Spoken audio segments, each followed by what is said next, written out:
Gee, IPL games tend to go down to the last over, come what may, don't they? Sunrisers Hyderabad managed to keep the Kings 11 Punjab quiet till the very end, or make them do the job till the very end. Eventually took KL Rahul's unbeaten 71 not out to trump what was rather uncharacteristic 70 not out by David Warner. All that Hyderabad managed was 150 for 4, and in response it looked like a rather academic chase, but it also looked like that in Chennai, and that was at the back of Punjab's minds. This time though, KL Rahul ensuring that their blushes were saved. A 6-wicket win that sees Kings 11 displace Sunrisers at the 3rd spot in the IPL points table on ESPNcricinfo Matchday T20 to look back at that game and to try and answer some questions for the Sunrisers Hyderabad, who've now lost 2 out of 2. Sean Tate and Dasgupta with me. They tend to get close, these IPL games, and just for a moment you thought Punjab will be capable of another silly run chase. Yeah. What was the difference? I think the fact that KL Rahul was there till the end, that's one of the things. And I thought, it was difficult. I mean, last over was kind of tricky. 11 to get off 6. Obviously, you had a spinner there, so that made things a little easier.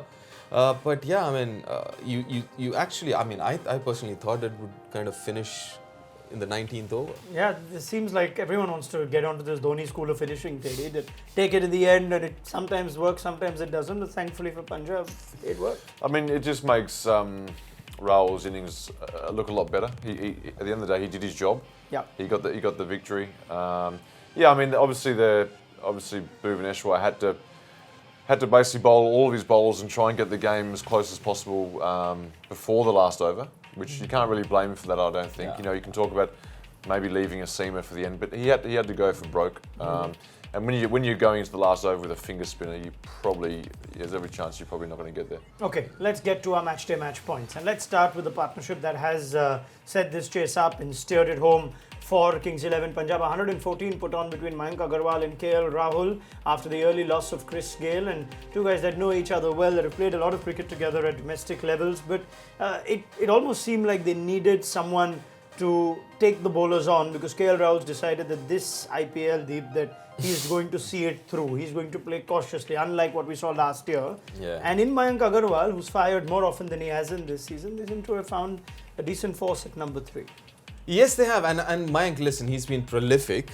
We know about that for the last couple of years. It's just that in IPL last year it wasn't that great. But this year, I think it's a confidence game, right? Yeah. I mean, he made his debut. He did well in Australia. I think he just carried that confidence into this IPL as well. And he looks a different player. I mean, he looks a different player. He looks more confident. Just love a couple of shots that he hit. One was down the ground off his back foot for a 6 to Nabi. Then the first shot of Rashid that he played over mid-off. I mean, those are not easy shots, but it just tells you that he's extremely confident about his game. I mean, he's only striking at 127 if you look at the scorecard now. But the fact is that the early part of his innings, he took the bowlers on, which allowed Rahul to work it around, and eventually never looked like, Teddy, that there was any scoreboard pressure on them through the course of their run chase. Well, that's the thing. I mean, when you look at it, I mean, Hyderabad did a good job to take it to the last over, really. I mean, they were cruising along pretty well. I think these guys, they were communicating very well throughout the innings with each other, and as Mayank said in the press conference there, you know, it was time for someone to take the handbrake off and go. So they did have a plan going into the final overs, which is good to hear as well. One thing you observed in that partnership, Deep, is they never really looked bogged down. There were runs coming throughout. We just have a look at how they got each other off strike. Absolutely. I mean, look at the 127 strike rate, which is, if you look at the boundary percentage, that's 30 out of the 55, which is roughly all right. But still, those, you know, the rotation of strike is so important. The way they played, I think this partnership, the way they played the ground and the ground dimensions. If you look at the middle overs there, you don't see too many boundaries there, but a lot of twos and singles. And that was, I think, the highlight of this partnership, that never ever that they looked like, you know, they're not picking runs or they're slowing down. They were always at par with the asking rate, which was so important, and made sure that even in the last over or the last couple of overs, they didn't need 25 of 2 or something like that. Yeah, in the way they assessed what they got wrong against Chennai, they went for more boundaries in the middle. True, and it is important, because if you look at that middle order, they don't have power hitters there at number 6, 7. So they have to make sure that they keep up with the asking rate. They can't let that asking rate leave or go over 10, 11 and over. Okay, let's save the conversation for Punjab's middle order and their own vulnerabilities for another day, because something tells me it's not the last time that Punjab are going to take a chase close that should have otherwise seemed academic. Let's give them full credit about how they bowled and the fact that they could keep David Warner quiet. It's one thing to dismiss him early, but when's the last time we've seen David Warner bat 20 overs and strike at 110, 112 today? So let's have that conversation about bowling plans, Steady. And it's not an easy task. Whatever challenges the pitch might have possessed, the fact is all of them collectively as a unit managed to keep David Warner quiet. Yeah, and I mean, you look at the start, and obviously Rajput had a job that could have gone either way. He's bowled to a couple of guys that get after the ball, and he bowled good areas in that first over. He swung the ball as well. And it went on from there with everyone. The spinners obviously did their job. We all know. I like you to talk about Rajput, sorry, Jerry, but coming back into a game, it's not easy for a lot of bowlers to come in and out. But coming back in, can it sometimes be that much harder, especially for a non-international? I tend to think he should be in that team all the time now. I just like him. I think he's really good. He's got great presence as well. He's a well-built fast bowler. He looks more confident. You know more about him than me, mate, but he looks more confident about what he's doing now. Yeah. He said he had a couple of rough years there domestically and stuff. So I caught up with him during Syed Mushtaq Ali and keeps talking to me and stuff. So I met him a couple of years ago, and he was in a good mental space because he wasn't playing for UP Ranji Trophy. He was looking to move out of UP if there were other teams available where he could play first-class cricket. But last year has made a huge difference. He's played regularly for UP. He's done well. He was picked for India A, where he did really well as well for India A. So I think he's a different bowler now. He's more confident of his abilities, and at this level, it's a different thing doing it at the domestic at Ranji Trophy. But suddenly you come to IPL, you're bowling against the best in the world. I think that confidence that he's got in the last 6-8 months has really helped him. And with Mohammad Shami, who kept it quiet as well at 7.5, Terry, there seemed to be a plan to bowl that slide back of a length, which kept David Warner uncomfortable, Vijay Shankar too, even those looking for boundaries at the end. But for an expensive last over, those figures would have been even better for Mohammad Shami. Well, the good sign is as well, this is their home ground, and they fielded, and their field placements and their bowling plans were perfect for this wicket and this ground. That's a good sign moving even forward. Like someone like Sam Curran's gone for 30 from 4. Yeah, I mean, he's doing a good job as well. I think he's sort of going under the radar. But like I said, so important to know your ground, your home ground really well. Yeah, and that's one advantage that one issue that they fixed actually. Kings 11, they're going to play all their home games at Mohali. They're not going to be moving to Indore this time, which is completely in contrast to what the PCA stadium is. So well done to Rahul and Mayank, and well done to their bowlers. Ashwin has got things right after the disappointment in Chennai. On the other side, there's disappointment that Kane Williamson, Bhuvneshwar Kumar, Tom Moody and the rest of the Hyderabad camp can think and ponder over for the next week or so as they have some time off. But were they too cautious for their own good? This is not what we expect of Hyderabad, Deep. And now, in hindsight, or rather at the end of the game, you can, after looking at both teams bat on that pitch, do you think somewhere there was the effect of the last game playing in the minds of Hyderabad's batting?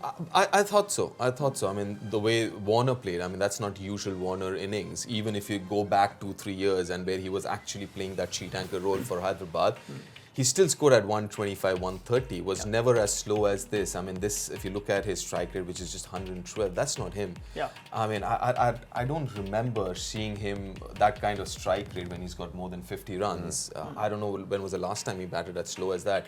So that obviously had to do something. And again, looking back at the score, it was 151 for 4. So they did not really use their resources, their batting resources there. If this was a plan, that they say, okay, if Bairstow gets out early, then David, you must play differently. Is that a good plan?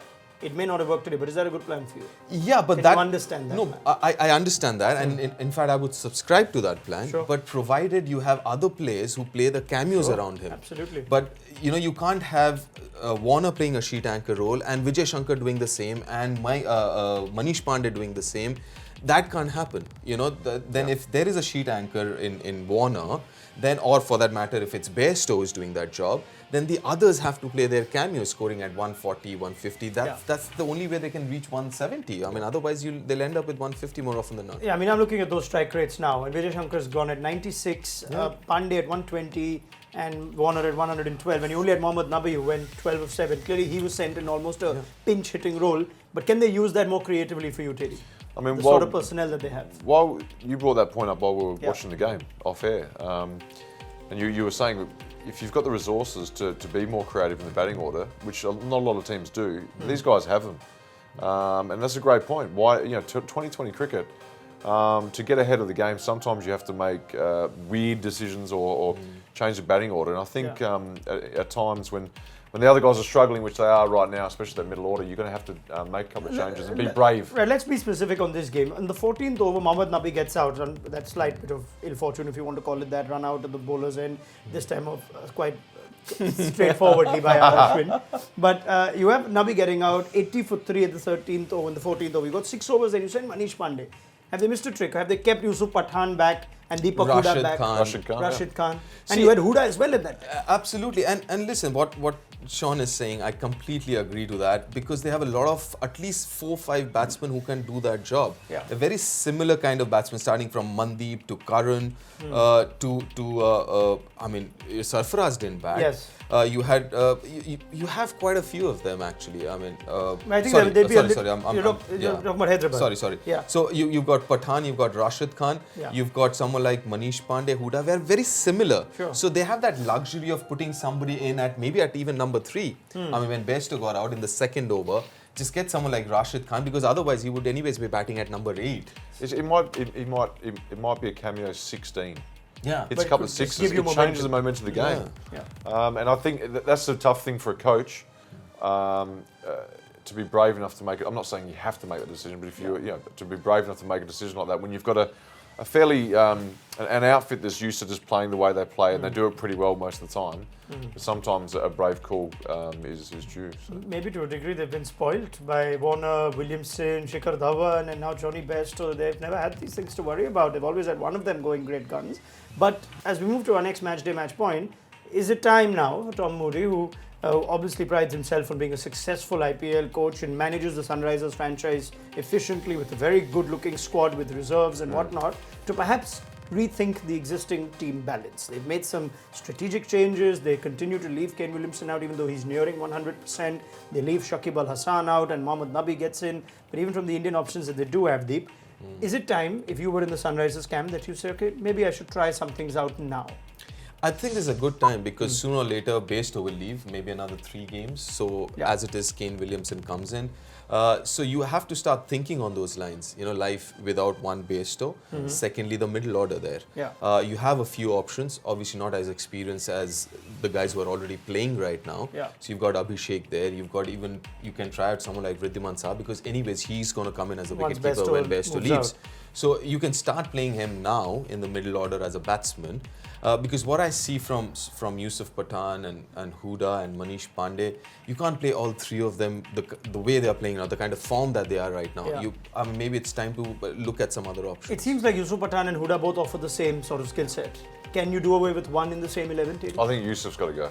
Yeah. It's as simple as that. In my opinion, they're not making a great deal of use. I mean, he can play a great innings. We know that he can play match-winning innings. It's just not often enough anymore. I think what we've seen off late is he plays match-winning cameos at best. The time of Yusuf Pathan's match-winning innings seems to have gone. The Sunrisers use him for a 7-8 ball 20 if they need it. That seems to be his role. But is that good enough to merit a place? No, not the standard of cricket right now in the IPL. He's not fielding well. Yeah. He's not bowling, and he's not really batting. Yeah. So to me, I just think you got to look somewhere else. And you've got Deepak Huda who plays a similar sort of role. And that's moving forward to the future for the next couple of seasons. It's time to move forward. I think, as harsh as it might sound, Yusuf Pathan, I don't think there's a place for him. It's not just Huda who can do it. I mean, we at times tend to underestimate Rashid Khan's batting ability. Absolutely. If you want a cameo, he can do that. Yeah. And he's been pretty consistent with that in the last 6-8 months, doing for various T20 sides that he plays for. Yeah. So you can start expecting, and you know what, once you start putting responsibility on people, and you start expecting more out of them. As of now, it seems like Rashid Khan is only there to bowl his 4 overs. And once you start putting pressure on him like they do with Sunil Narayan, you say, listen, dude, you've got to win us games with the ball, but start contributing with a bat as well. Okay, those are all questions that you would think would pop up now in the Sunrisers camp. Will we see Kane Williamson return? Will we see changes made? They've got a few days to figure all that out. Now, let's move to our Fab 4 contest to see how Deep Dasgupta and Sean Tate have gone. Let's see what Deep's been up to with his Fab 4 picks. And I must give him some concession because Teddy went first. And Johnny Best didn't get him too many. KL Rahul was a good pick. 121 points from KL Rahul. Mohammad Nabi, 1 wicket away, a couple of wickets more, and he could have done better. Mujib with just the 1 wicket today of Johnny Bairstow. So 134 points. And let's have a look at how Sean Tate's picks have gone today to have a quick look and see Warner got a who's couple. nailed it. Tell you what, it's close. Oh. 186. It's Sandeep Sharma who's got you Yes. 40 points. Sandeep Singh. No, Sandeep sings. He sings the victory song for you. Rashid Khan with 40, David Warner with 90, and Chris Gale with 16 Yeah, points. so Bairstow and Mujib, they cancel each other out. Such a shame. Even though David Warner played that slow and uncharacteristic innings, it's good enough to make you It win. is. That's what it's all about, isn't it? Winning the Fab Four contest. It is. It is. The quiz is irrelevant. Yeah. Great innings, David Warner. All right, gentlemen, thank you very much for your thoughts and your time. We should have a cracker tomorrow between Chennai and yes. Kolkata. So let's warm our hands for that. You'll get Deep Dasgupta and Sean Tate's thoughts ahead of that superstar encounter between CSK and KKR at the Chepauk tomorrow, 7:30 p.m. Indian Standard Time on ESPNcricinfo Matchday D20. Before that, remember, 6 o'clock is when we go live for ESPNcricinfo Face Off, our daily IPL quiz. Story from here is that Kings 11 are now number 3, courtesy of a win against Sunrisers Hyderabad.